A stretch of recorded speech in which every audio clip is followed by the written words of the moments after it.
Hello everyone, and welcome back to a Gran Turismo video.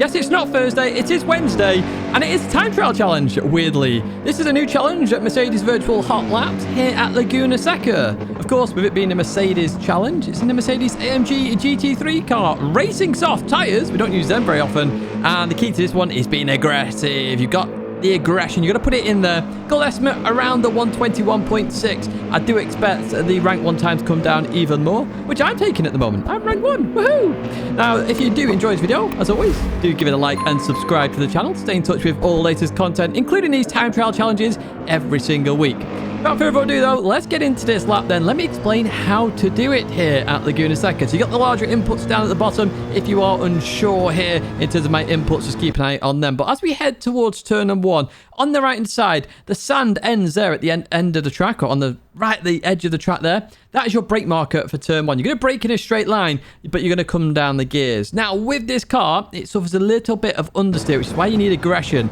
So I'm going to release the brakes as I come into this corner, go to first gear, which gives it a bit of rotation, then short shift to second gear on the exit. Be smooth there as much as you can, because first gear will force a bit of oversteer, so you do have to be careful. This right-hander then, you've got 3 brake markers. The main one I would use for this car, though, is the 2 board on the left-hand side, okay? As that disappears off the edge of your screen, you're going to brake. You're also going to drop down to second gear. Again, it's going to give it a little bit of rotation, but you're going to stay in second gear for this one and start to accelerate as you pass the sausage. We'll talk about the sausage on this corner in particular, but before we do, on the left-hand side, you've got the scoreboard, or the position board, that they have in America on the big towers, or the tannoy. You can use either of these, okay? You're going to dab the brakes and chuck it in. Now, I was always looking for a 100 mile an hour apex speed. I think I'm a bit less on this particular lap. And as I chuck it in here, so it's 96, I get there, but I'm looking for this sausage. Now, everywhere on this circuit where there's a sausage, that is the apex. When you get very close to it, you start to accelerate, okay? That's your accelerating marker on nearly all of these corners. You always want accelerating markers. Where I have them, I give you them. The sausages here, the Laguna Seca gives you all of them. Use them, okay? Don't hit them, but use them as your accelerating marker.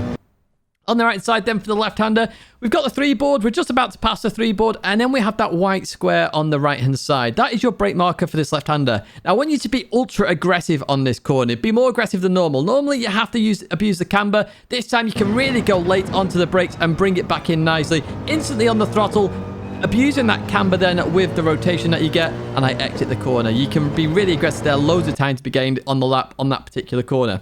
The kink here then, the 2 board on the right hand side there is your brake marker. I'm braking just before that because I carried so much speed out of the last corner because of those soft tyres. I have an earlier brake mark here, so it's just before I get to the 2 there. Dab the brakes, chuck it in. I was aiming for 110 on the apex. I always went just below it, but if I aim for that speed and get just below, I'm doing okay. Do be careful on exit. You can invalidate your lap, even though it feels like you haven't gone too wide. You can go too wide. Up at the corkscrew then, on the right-hand side, we have that pickup truck there. That is your brake marker for this corner. Again, you've carried so much speed out the last corner. You're coming up here very quickly. So the later you brake, it's going to be more difficult for you. You're going uphill low. So slow the car down nicely. Stay in second gear, over to the left. You can cut quite a lot of the corkscrew here, but you have to remain on the red and white curbing that I'm showing here on chase cam. You have to remain on that in order for it to count. The car may oversteer a little bit going through the corkscrew because it's an FMR car, so just be careful of that weight transfer. As we go down here, we go into this left-hander, and on the tree, or not on the tree, but the tree there, where the yellow box is, that is your lift off or dab the brake marker. Now, you can do either of those. You can lift off, let the car roll more, or you can dab the brake. Hopefully, it rotates a bit more and go for it. I dab the brakes there, and then I want to accelerate. I accelerate before the sausage because I finally got the rotation. As we approach this right-hander, it's cambered. So you can abuse this a little bit more in terms of the camber. Start of the curb is my main brake marker. You could use the leaderboard on the left-hand side, but I prefer to use the start of the curb here just to get an idea. You can even use the 2 board if you want to, but essentially try and get it chucked in, get on the inside, avoid the sausage, but use it as your marker as we go towards the final corner. 2 markers to use here. Now, you can use the 3 board or try and get as close to that as possible. However, I would recommend using the building on the left-hand side. Literally, as the end of that building hits the edge of your screen, hit the brakes. This car, for some reason, takes quite a lot to brake into this corner. I've no idea why, but go hard on the brakes. Start to release it in first gear. Short shift to second gear on exit. You will suffer some power oversteer, even in second gear, so you're going to have to be careful. Feed the throttle in, head towards the line. That's a 119.8 right now. I do expect it to get to about a 0.3, I reckon. Now we're going to go into a pad lap. I always show these. I'm following my own ghost here because it was rank 1. I'll say it again. I was rank 1. Woo! Right, in towards turn 1 we go. First gear, short shift to second gear. Through we go. Not an issue there at all.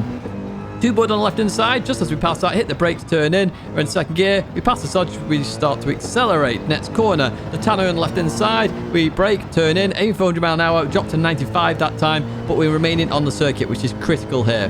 Next corner on the right-hand side, just after the three board, the white square, hit the brakes, turn in, be very aggressive here on the throttle. That's what I'm going to try and do, but I get it slightly wrong. I turned in a bit too early there, so I had to delay the throttle a little bit. You do have to be careful there. Two board on the right, brake, turn in, aim for 110. That was 105 this time, but make sure you don't run too wide on that corner. Heading towards the corkscrew, we're looking for that pickup truck on the right-hand side. There it is, hard on the brakes here. Second gear, turn towards the left, try and straighten up as best as you can. Third gear, short shift if you need it. Just be careful of power oversteer. And that tree there was the dab of the brakes. Turn in, accelerate through the corner, over towards left hand side, start the curve, brake, turn in. Try and get as close to that sausage on the right without touching it. We go a bit wide there. Just a tiny bit of understeer as we get the edge of the building there for the final corner and your final brake marker. Be careful on exit, of course, of power oversteer. This is a pad lap, so this is a 121.2. Pad can get well into the 20s. Literally, it's just one of those where I don't play on the pad very often. We go towards chase cam then for the final part here. So remember, just as the sand ends and the tarmac begins, that is your brake marker for turn one. ABS is on default. You can see that right there as well. I have been playing about with that a lot lately to see what is better and what is worse. In towards the right we go, again, using those sausages as accelerating markers. They're really good markers here, as we then use the scoreboard on the left or the tannoy going into here. Just being careful of that sausage. Accelerate through. Try not to run too wide. You can use a little bit of sand if you do go off wide. Try not to clip the sand. Go fully on it on one tyre, but don't clip it, because if you clip it, you'll spin out. It's really weird how the physics work. We're going to head towards the kink then, a two board on the right hand side here. You hit the brakes, turn in, aim for 110. That was 106 in this particular lap. Again, there's time all the way through this lap. This time trial's only just come out. I just put in half an hour quickly as I'm working today, working from home. So I managed to get half an hour in as we go through the corkscrew. Third gear there. Notice I didn't actually try and turn as tight as possible in the corkscrew. If you overturn the car, you will spin out just with that weight transfer. Start the curve down the left-hand side. We chuck it in and continue on towards the final corner, where the edge of the building on the left is your brake marker. Even better on chase cam, in fact. So we short shift to second gear, just careful on the throttle. We beat it out of it, straighten up as best as we can. Use all the red and white curb in it, all counts as track. We head towards the line, and once again, that's a 1:19.8. And I do expect a 1:19.3 to be the ultimate time, maybe. Put it out there right now, because I reckon that's going to be it. Now, in terms of this one, you get 2 million credits, of course. But if you register for the Virtual Championship online, so you got to be a part of the private lounge on the AMG website, you can sign up for the league. So these hot laps are to basically get into a league. You can also do this on iRacing and Assetto Corsa Competizione, but of course this time trial is for Gran Turismo 7. So there are 2 divisions, I believe, and each division has 14 players in, so that leaves room for a commentator and an organizer, I expect, but I don't fully know. I haven't seen any prizes on offer at the moment. Maybe there will be prizes on offer in the future. I have no idea. I'll keep you posted as best as I can with a pinned comment down below if I do hear anything more. If you have enjoyed this video, as always, do give it a like and do subscribe to the channel. Stay in touch with all the latest content. But that is it for this video. If you are struggling on some of the time trials that are currently available, they are there right there for you. Or if one's not there, just search on the channel. It will be there somewhere. Check out the partners down below. A big thank you for watching as always, and I hope to see you in another video or live stream again very soon.